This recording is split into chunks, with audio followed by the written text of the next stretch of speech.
Hello student, स्वागत है आपका आईसीटी वर्चुअल क्लासेस में। मैं हूं कविता, आपकी साइंस टीचर। उम्मीद करती हूं आप सभी अच्छे होंगे और स्वस्थ होंगे। तो क्लास हम कंटिन्यू करेंगे अपना चैप्टर जिसका नाम है कंट्रोल एंड कोऑर्डिनेशन। आप पढ़ रहे थे कंट्रोल एंड कोऑर्डिनेशन के बारे में, यानी कि अपनी बॉडी के बारे में हम बात कर रहे थे, कैसे हमारी बॉडी में कंट्रोल होता है, कैसे हमारे जो ऑर्गन है वो आपस में कोऑर्डिनेट करते हैं। समझते हैं आप कोऑर्डिनेट का मतलब? हमने जब चैप्टर स्टार्ट किया था तभी हमने डिस्कस किया था। कंट्रोल का मतलब है कि आपके जो बॉडी ऑर्गन है उन्हें कंट्रोल किया जाता है, एक क्या है वो स्पेसिफिक वे में काम करते हैं। कोऑर्डिनेशन का मतलब है जब आपके जो एक से ज्यादा जो ऑर्गन है वो अपने आपस में क्या करते हैं, कोऑर्डिनेट करते हैं और एक स्पेसिफिक काम को करते हैं। इसे हम कहते हैं कंट्रोल एंड कोऑर्डिनेशन। तो जब हमने इस चैप्टर के बारे में पढ़ा, आपने जाना हमारी बॉडी में कंट्रोल एंड कोऑर्डिनेशन एक सिस्टम कर रहा है, एक तंत्र कर रहा है, जिसे आपने कहा नर्वस सिस्टम। ठीक है, जिसे आपने क्या कहा, तंत्रिका तंत्र कहा था। अब हम तंत्रिका तंत्र के बारे में बात कर रहे थे कि क्या होता है तंत्रिका तंत्र। इससे पहले फिर से यहाँ पे मैं आपको बता देती हूँ, आपको स्टिमुलाई हो गया है, रिसेप्टर हो गया, इन सारी चीजों के बारे में आपको अच्छे से यहाँ पे स्टडी करना है। ठीक है, चलिए इसी के साथ आपको ये जो वर्ड्स है ये ध्यान देने हैं। फोनो रिसेप्टर आप किसे कहेंगे, फोटो रिसेप्टर किसे कहेंगे, थर्मो रिसेप्टर आप किसे कहेंगे, ऑल फैक्ट्री रिसेप्टर क्या होते हैं, गैस्ट्रेटरी रिसेप्टर्स क्या होते हैं। ठीक है, ऑल फैक्ट्री का रिलेशन होता है आपके नोज से, स्मेल से, और गैस्ट्रेटरी आप जानते हैं कि आप क्या कहते हैं, गैस करते हैं कि टेस्ट कैसा है इसका, यानी कि आपके टंग से रिलेटेड यहाँ पर होता है। चलिए अब हम बात कर रहे थे हमारे नर्वस सिस्टम के बारे में। हम बात कर रहे थे कि जो हमारा नर्वस सिस्टम है एक ऐसा सिस्टम है जो हमारी बॉडी में क्या करता है, कंट्रोल एंड कोऑर्डिनेशन को क्या करता है, बनाए रखता है।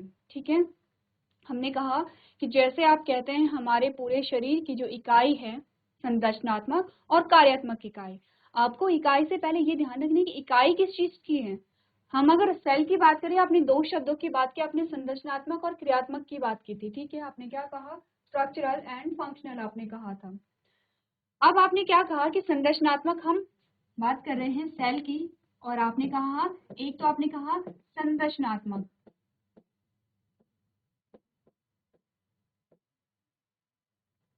दूसरा आपने कहा क्रियात्मक। संरचनात्मक का मतलब क्या होता है, स्ट्रक्चरल। ठीक है, क्रियात्मक का मतलब होता है फंक्शनल।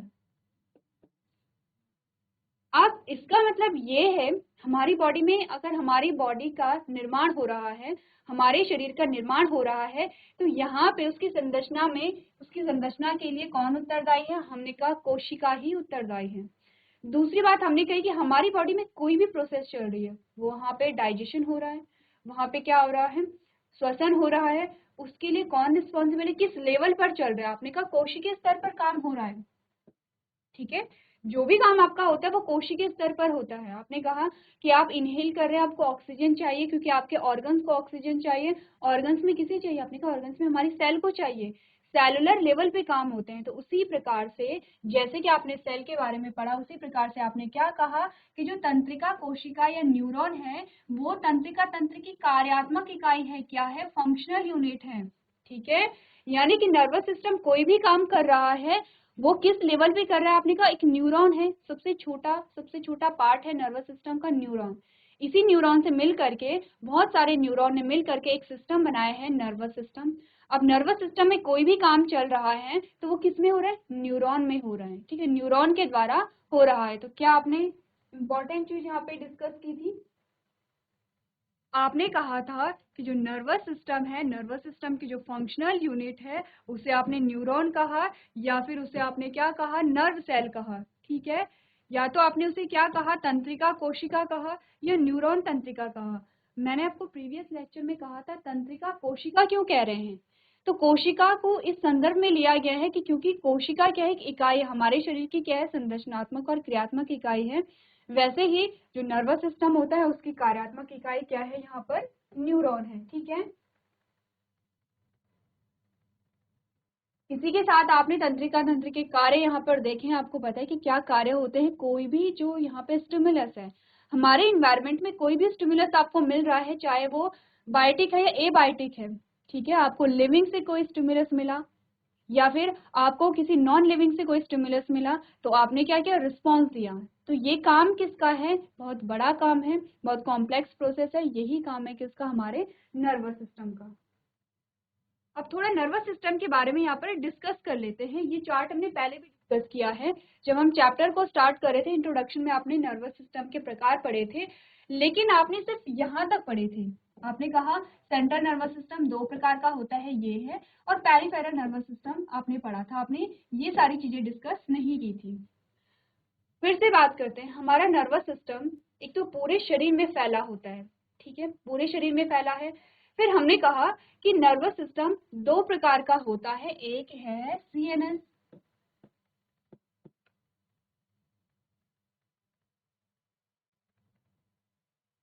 ठीक है, सीएनएस समझ रहे आप, सेंट्रल नर्वस सिस्टम, और दूसरा होता है पीएनएस, जिसे आप क्या कहते हैं? पेरिफेरल नर्वस सिस्टम कहते हैं, ठीक है।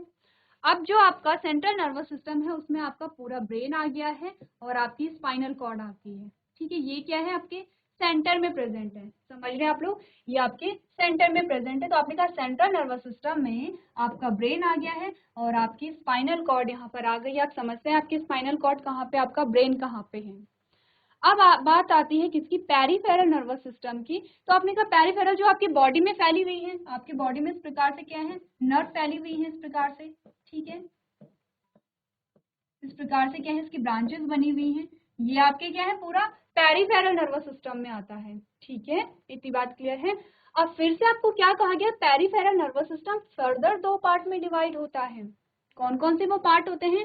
आपने कहा automatic nervous system and somatic nervous system, 2 part होते हैं, इंपॉर्टेंट है, ध्यान रखिए। आपको कहा गया कि पेरिफेरल नर्वस सिस्टम के 2 पार्ट हैं, ऑटोमेटिक नर्वस सिस्टम और somatic nervous system.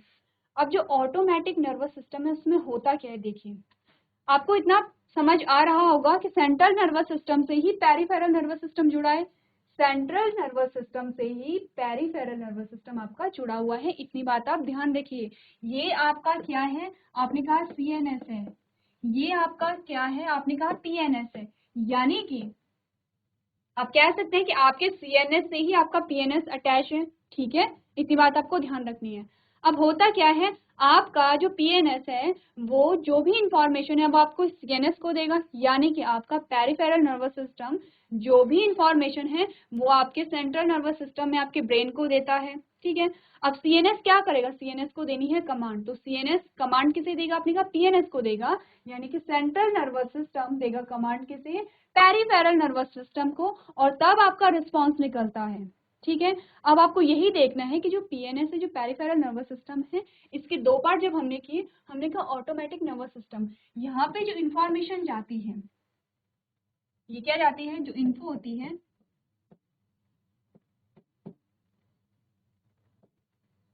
Transfer from central nervous system to involuntary organ.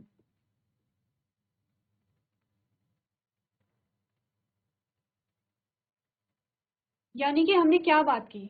देखिए, हमने कहा कि जो ऑटोमेटिक नर्वस सिस्टम है, उसमें से जो इंफॉर्मेशन होगी या जो कमांड होगा, वो आपके सेंट्रल नर्वस सिस्टम से कहाँ जाएगी? आपके इनवॉलेंट्री ऑर्गन में जाएगी। यानी कि जो आपके अनैच्छिक अंग होते हैं, क्या होते हैं आपके अनैच्छिक अंग? आपने कहा आपकी हार्ट बीट, आपका क्या है? जो हार्ट बीट है, आपके जो हृदय के धड़कने की जो दर है, वो आप पे डिपेंड नहीं करती, आपके हाथ में नहीं होती है, ठीक है। वो क्या होती है? एक अनैच्छिक प्रक्रिया है। तो यहाँ पे क्या हुआ कि जो कमांड है सेंट्रल नर्वस सिस्टम से, वो कैसे ऑर्गन में गई? आपने कहा कि आपके जो अनैच्छिक अंग हैं, वहां पर अगर कमांड को भेजा जाता है, तो किसके द्वारा भेजा जाएगा? आपने कहा ऑटोमेटिक नर्वस सिस्टम, ऑटोमेटिक ही नाम जुड़ा हुआ, ऑटोमेटिक का मतलब है आपके कंट्रोल में नहीं है, ठीक है। फिर आपने कहा सोमैटिक नर्वस सिस्टम का क्या काम होगा? तो सोमैटिक नर्वस सिस्टम से जो कमांड जाती है central nervous system to voluntary organ, central nervous system to voluntary organ, ठीक है, इतनी बात क्लियर है। फिर से एक बार रिवाइज कर लेते हैं हमने क्या बातें की हैं। हमने कहा है कि यहाँ पर आपका जो सेंट्रल नर्वस सिस्टम है और पेरिफेरल नर्वस सिस्टम है, ठीक है, 2 भाग में विभाजित है। सेंट्रल में आपका ब्रेन और आपका स्पाइनल कॉर्ड आ गया है, ठीक है। पेरिफेरल में आपका क्या आया है? Automatic nervous system and somatic nervous system, 2 आए हैं, ठीक है। ऑटोमेटिक नर्वस सिस्टम में जो यहाँ पर मैसेजेस पास हो रहे हैं, जो इंफॉर्मेशन पास हो रही है, जो कमांड दी जा रही है, बेसिकली क्या है, आपके कुछ मैसेजेस पास किए जा रहे हैं। तो सेंट्रल नर्वस सिस्टम से आपके जो अनैच्छिक अंग हैं, एग्जाम्पल मैंने आपको बताया है आपका हार्ट, ठीक है, जो आपके अनैच्छिक अंग है उन तक अगर मैसेजेस पहुंचाए जा रहे हैं तो वो पहुंचाए जाएंगे ऑटोमेटिक नर्वस सिस्टम के द्वारा, ठीक है। अगर यहाँ पे जो कमांड है वो आपके सेंट्रल नर्वस सिस्टम से या आपके ब्रेन से आपके ऐच्छिक अंगों में पहुंचाई जा रही है तो उसे आप कहते हैं क्या, ऑटोमेटिक नर्वस सिस्टम, ठीक है। इतनी बात क्लियर है, यहाँ तक की बात कंफर्म हो गई। अब हमारे पास क्या आते हैं, जो ऑटोमेटिक नर्वस सिस्टम है वो भी दो प्रकार के आते हैं। क्या क्या आते हैं, सिंपैथेटिक और पैरासिम्पैथेटिक, ठीक है। पहला आपके पास ये है सिंपैथेटिक और दूसरा है पैरासिम्पैथेटिक।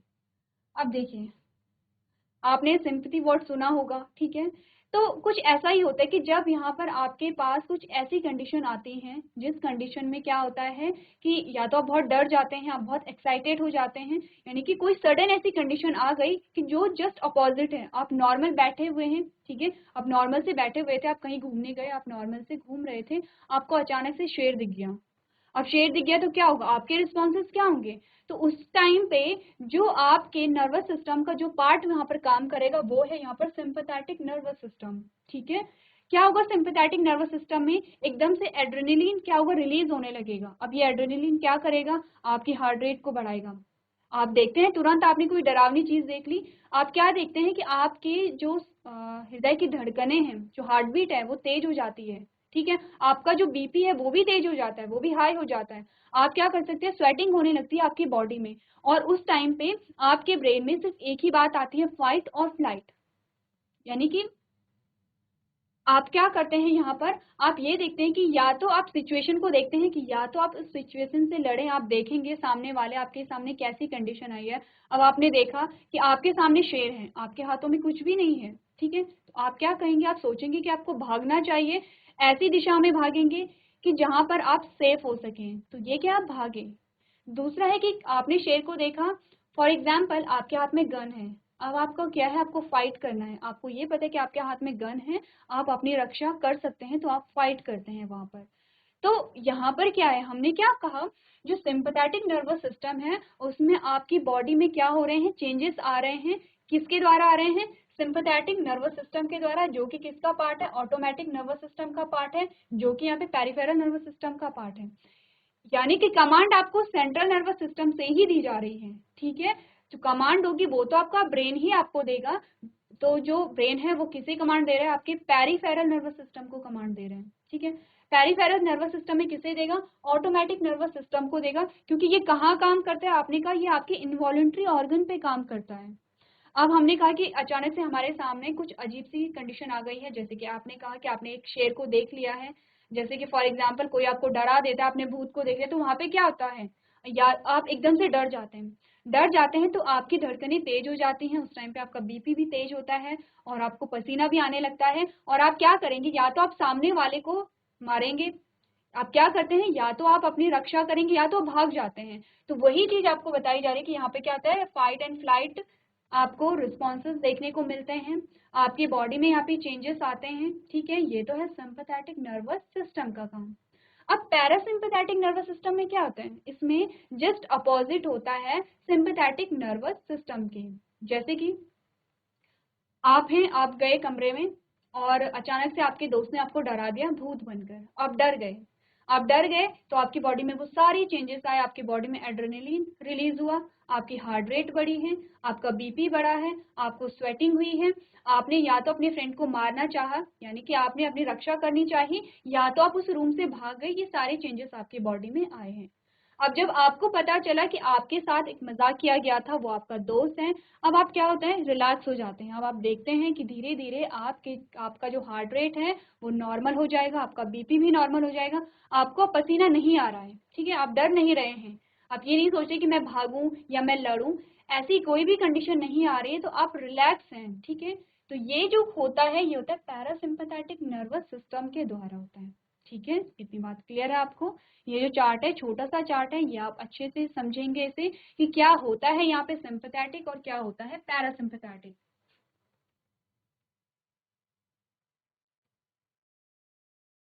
चलिए, ये तो बात की हमने नर्वस सिस्टम की। अब हम बात करेंगे यहाँ पर न्यूरॉन की, क्योंकि हमने कहा कि नर्वस सिस्टम की इकाई क्या है, न्यूरॉन है। न्यूरॉन के बारे में बात करते हैं। न्यूरॉन के बारे में बात करने से पहले उसका स्ट्रक्चर जान लेते हैं, ठीक है। ये हमारे पास आता है, एक न्यूरॉन का स्ट्रक्चर आता है, ठीक है। इस प्रकार का आपके जो न्यूरॉन है उसका डायग्राम दिखेगा। तो स्टार्ट करते हैं। सबसे पहले आपको ब्रांचेस दिख रही होंगी। स्टार्ट कहाँ से करेंगे, स्टार्ट करेंगे यहाँ से। आपको यहाँ पर ये ब्रांचेस दिख रही होंगी, ठीक है। ये सारी जो ब्रांचेस हैं इसे आप कहते हैं डेंड्राइट, ठीक है। इसका नाम है डेंड्राइट। उसके बाद आपके पास ये सेंटर वाला पोर्शन आता है। इसमें आपको बीच में गोला सा दिख रहा होगा, इसे आप कहेंगे न्यूक्लियस, क्योंकि हर एक सेल में क्या होता है, न्यूक्लियस होता है, ठीक है। तो इस सेल में भी क्या होगा, आपने कहा यहाँ पर भी न्यूक्लियस पाया जाता है।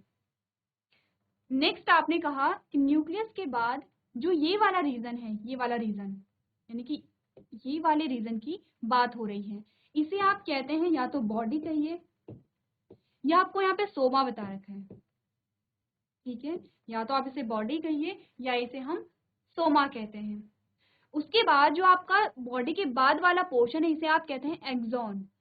क्या कहेंगे उसे, एक्सॉन कहेंगे, ठीक है। एक्सॉन के बाद अब आपके पास क्या आएगा, एक्सॉन के बाद अब आपके पास ये जो पार्ट्स आते हैं इसे आप कहते हैं नर्व एंडिंग, ठीक है। इन्हें आप क्या कहते हैं, नर्व एंडिंग कहते हैं। और ये जो आपको गोले गोले से दिखाई दे रहे हैं इसे आप कहते हैं सिनेप्टिक नोड। इसे क्या कहेंगे आप, सिनेप्टिक नोड कहेंगे, ठीक है। अब क्या होता है, यहाँ पर जो आपके न्यूरॉन होते हैं ये कवर होते हैं एक स्पेशल टाइप की कवरिंग से, जिसे आप क्या कहते हैं, माइलिन शीट कहते हैं। तो ये जो माइलिन शीट है ये हर एक न्यूरॉन में नहीं हो सकता है, कुछ कुछ में होता है, ठीक है। तो इसे आप क्या कहेंगे, माइलिन शीट कहेंगे। ये माइलिन शीट क्या करेगी, इन्हें कवर करेगी यहाँ पर, ठीक है। ये आपके क्या आते हैं, जो न्यूरॉन है उसके पार्ट आते हैं। इसके अलावा एक्सॉन पर आपको ये जो बंडल जैसे दिख रहे हैं इसे आप क्या कहते हैं, स्वान सेल कहते हैं, ठीक है। क्या कहेंगे, स्वान सेल कहेंगे। अब होता क्या है, ये अब पूरा न्यूरॉन है, तो एक न्यूरॉन से दूसरा न्यूरॉन कनेक्ट होता है। जैसे कि हमने बात की है कि एक न्यूरॉन से दूसरा न्यूरॉन कनेक्ट होगा, मैसेजेस पास होते चले जाएंगे और तब जाएंगे कहाँ पे, आपके ब्रेन में जाएंगे। यही होता है, हमने कहा पेरिफेरल नर्वस सिस्टम पूरी बॉडी में फैला हुआ है। मैसेजेस को क्या करेगा, रिसीव करेगा। जो आपके स्टिमुलस होते हैं उन्हें रिसीव करता है, आपके ब्रेन तक पहुंचाएगा। ब्रेन से फिर कमांड आपके पेरिफेरल नर्वस सिस्टम में आती है, तो इन्हीं के द्वारा होता है। अब ये जो एक न्यूरॉन है, तो इसी के बाद यहाँ पे क्या होता है, जो दूसरा न्यूरॉन है उसका यहाँ पे क्या हो जाता है, उसकी स्टार्टिंग यहाँ पे हो जाती है। ये है डेंड्राइट, ये है क्या है, डेंड्राइट है। इस प्रकार से आगे को क्या है, जो दूसरा न्यूरॉन है वो यहाँ पे स्टार्ट हो गया है। तो जो न्यूरॉन होते हैं वो एक दूसरे से कनेक्ट नहीं होते हैं, उनके बीच में क्या होता है, यहाँ पे गैप होता है जिसे आप सिनैप कहते हैं, ठीक है। जिसे आप क्या कहेंगे, सिनैप कहेंगे। ये तो आपने बात की किसकी, न्यूरॉन की। एक बार आप न्यूरॉन का स्ट्रक्चर देखिए, उसके बाद हम न्यूरॉन के अलग अलग पार्ट के बारे में डिस्कस करेंगे, जैसे कि डेंड्राइट क्या होते हैं, ठीक है। यहाँ पे एक्सॉन क्या होता है, नर्व एंडिंग क्या होती है, माइलिन शीट क्या होती है, ये सारी चीजें डिस्कस करेंगे। उससे पहले आप क्या करेंगे, इस डायग्राम को अपनी कॉपी में नोट कर लेंगे। चलिए अब बात करते हैं यहाँ पर जो न्यूरॉन है उसके पार्ट्स के बारे में। सबसे पहले आपने क्या कहा, आपने कहा neuron is highly specialised cell which is responsible for the transmission of nerve impulse. The neuron consist of following parts, यानी कि जो न्यूरॉन है वो एक अति विशिष्ट कोशिका है जो तंत्रिका आवेगों के संचरण के लिए जिम्मेदार है। अब बात करेंगे इसके अलग अलग पार्ट्स की। तो सबसे पहले आपके पास जो पार्ट्स आता है वो है साइटोन और सेल बॉडी, ठीक है। सबसे पहले सेल बॉडी की बात की गई है। आपने कहा द सेल बॉडी और cyton is some what star shaped with many hair-like structure protruding out of the margins. These hair-like structures are called dendrites. Dendrites receive the nerve impulse. देखिए अब क्या बात की गई है, आपको कहा गया है कि जो साइटोन या कोशिका शरीर होता है, किसकी बात हो रही है, हमने जिसे सेल बॉडी कहा था या जिसे हमने सोमा कहा था उसकी बात हो रही है। आपको सबसे पहले क्या कहा गया, स्टार शेप होते हैं। ये आपको स्टार शेप दिख रहा है, इस प्रकार से आपको क्या दिख रहा है, स्टार शेप दिख रहा है, ठीक है। तो आपने यही लाइन पढ़ी है कि कोशिका शरीर या साइटोन कुछ हद तक तारे के आकार का होता है। अब इसके किनारे पर बहुत सारी क्या होती हैं, बाल जैसी संरचनाएं होती हैं। कहाँ है बाल जैसी संरचनाएं? आपने कहा ये पूरी क्या है, हेलाइक स्ट्रक्चर आपको दिख रहे हैं, ये पूरी क्या है, बाल जैसी संरचनाएं आपको दिख रही हैं।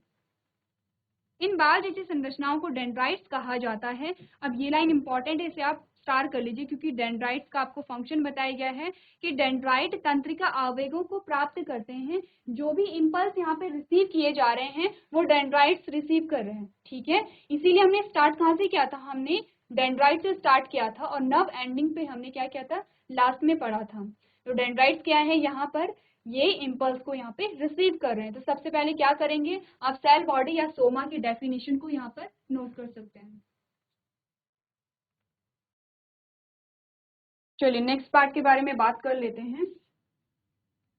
नेक्स्ट आपके पास आता है एक्सॉन, ठीक है। आपने डेंड्राइट्स देख लिया है, डेंड्राइट्स के फंक्शन आपने देख लिए हैं। आपने कहा this is the tail of the neuron, क्या है, न्यूरॉन की टेल है। The end in several helix structures called axon terminals. The axon terminals relay nerve impulse. Axon में क्या है, ये न्यूरॉन की पूंछ है, यह कई बाल जैसी संरचनाओं में समाप्त होती है, जिसे आप क्या कहते हैं, एक्सॉन टर्मिनल कहते हैं। एक्सॉन टर्मिनल तंत्रिका आवेगों को प्रसारित करते हैं। अब जैसे जैसे आपने क्या कहा, आपने अगर डायग्राम देखा, यहाँ पे इम्पल्स आए, ठीक है। तो जैसे जैसे आप पीछे की ओर बढ़ रहे हैं, इम्पल्स भी पीछे की ओर यहाँ पर जा रहे हैं। नेक्स्ट हमारे पास जो पार्ट आता है उसे आप कहते हैं माइलिन शीथ, ठीक है। There is an insulator cover around the axon, यानी कि अक्ष तंतु के चारों ओर एक इंसुलेटर आवरण होता है, ठीक है। इंसुलेटर आप समझते हैं क्या होता है। नेक्स्ट आपने कहा this is called myelin sheath. The myelin sheath insulate the axon against nerve impulse from the surroundings. क्या होता है यहाँ पर, आपने कहा कि जो माइलिन शीथ है, माइलिन शीथ आवरण अक्ष तंतु को आसपास के तंत्रिका आवेगों से बचाता है, जिससे कि एक ही जो इम्पल्स है वो सेफली आगे की ओर बढ़ता रहे, ठीक है। ये आपने पढ़े हैं किसके, न्यूरॉन के पार्ट। नेक्स्ट आपको बताया गया है सिनैप्स क्या होते हैं और न्यूरोमस्कुलर जंक्शन क्या होते हैं, जिन्हें आप एनएमजे से भी बताते हैं। तो सबसे पहले सिनैप्स की बात करते हैं। आपने कहा point connect between the terminal branches of axon of one neuron with the dendrites of the another neuron is called synapse. क्या होते हैं सिनैप्स, हमने कहा एक न्यूरॉन दूसरे न्यूरॉन से अटैच होता है। एक न्यूरॉन ये है, दूसरा न्यूरॉन ये यहाँ पे अटैच होता है। ये पहला न्यूरॉन है, ये दूसरा न्यूरॉन है, यानी कि आगे वाला न्यूरॉन ये है, पीछे वाला ये है। अब यहाँ पे आपको ये जो दिखाई दे रहे हैं ये नर्व एंडिंग्स हैं, ठीक है, ये नर्व एंडिंग्स हैं। और दूसरे वाले न्यूरॉन के ये वाला जो पार्ट आपको दिखाई दे रहा है ये डेंड्राइट्स हैं। यानी कि आपको बताया क्या जा रहा है, आपने सिंपली कहा ये एक न्यूरॉन है,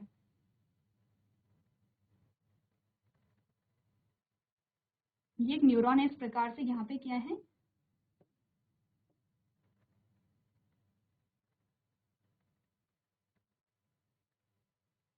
ये नर्व एंडिंग आपको दिखाई गई है।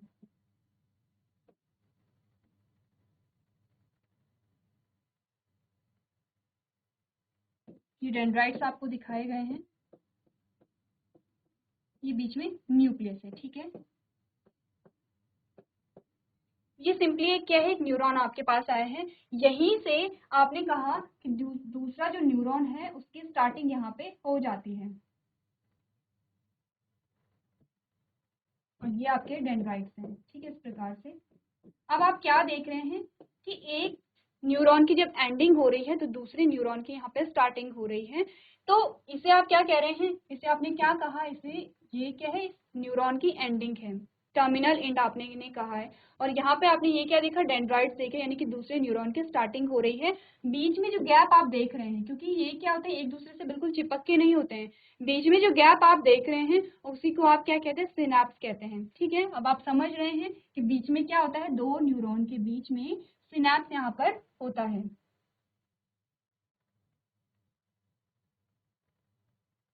चलिए, तो क्या बात आपने पढ़ी है सिनैप्स के बारे में। आपने कहा एक न्यूरॉन के अक्ष तंतु की अंतिम शाखाओं के साथ दूसरे न्यूरॉन के डेंड्राइट के बीच के बिंदु के संपर्क को आप क्या कहते हैं, सिनैप्स कहते हैं।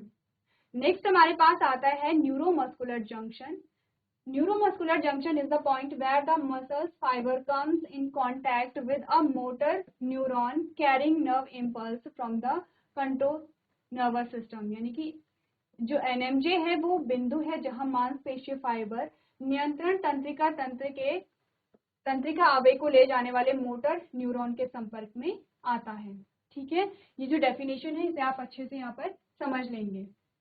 अब हमारे पास आते हैं टाइप्स ऑफ न्यूरॉन, कि न्यूरॉन के कितने टाइप्स आपके पास आते हैं। आपने कहा आपके पास कितने टाइप आए, सेंसरी न्यूरॉन हो गया है और मोटर न्यूरॉन हो गया है। क्या क्या होते हैं देख लेते हैं। दो प्रकार की हमने बात की है। आपने कहा जो सेंसरी न्यूरॉन होते हैं, जिसे आप संवेदी न्यूरॉन भी कह सकते हैं। These neuron receive signal from a sense organ. जो सेंसरी न्यूरॉन होंगे, जो न्यूरॉन सेंसरी न्यूरॉन होंगे, वो क्या करेंगे, आपके ऑर्गन से मैसेज को क्या करेंगे, रिसीव करेंगे। आपको जो भी फील हुआ, जो भी स्टिमुलस आपके सामने आया, ये क्या करेंगे, सेंसेस को रिसीव करेंगे। ठीक है, क्योंकि नाम ही आपको बता रहा है सेंसरी ऑर्गन क्या करेगा, सेंस को क्या करेगा, सेंस ऑर्गन के थ्रू जो भी आपको फील हुआ है उसे रिसीव करता है। मोटर न्यूरॉन क्या करेगा, these neuron send signal to a muscles और अ ग्लैंड। ये क्या करेगा, न्यूरॉन किसी मांसपेशीय ग्रंथि को संकेत भेजता है, क्योंकि यहाँ पे फंक्शनिंग हो रही है। ठीक है, यहाँ पे अब मैसेजेस को पास करने की फंक्शनिंग हो जा रही है। तो आपने कहा संवेदी न्यूरॉन क्या करेगा, किसी इंद्रिय को संकेत प्राप्त करते हैं, यानी किसी भी सेंस ऑर्गन से क्या करेंगे, संकेत को प्राप्त करेंगे। और मोटर न्यूरॉन क्या करेगा, ये न्यूरॉन किसी मांसपेशी या ग्रंथि को संकेत भेजते हैं। ये क्या करेगा, संवेदी न्यूरॉन और मोटर न्यूरॉन के बीच के संकेतों को रिले करता है, यानी कि बीच का काम करेगा, जो आपका एसोसिएशन या रिले न्यूरॉन यहाँ पर होता है। ठीक है, तो आज हमने बात की है न्यूरॉन का स्ट्रक्चर किस प्रकार से होता है, कैसे कैसे यहाँ पे पार्ट्स आते हैं, क्या क्या उनकी फंक्शनिंग होती है। नेक्स्ट जो हमारा लेक्चर होगा उसमें हम देखेंगे मैसेजेस को पास करने का सीक्वेंस क्या होता है यहाँ पर। ठीक है, जिससे आपको और इजिली समझ आने लगेंगी कि मैसेजेस पास किस प्रकार से यहाँ पर हो रहे हैं। तो आज के सेशन में हम इतना ही करेंगे। अभी तक क्लास में बने रहने के लिए आपका धन्यवाद।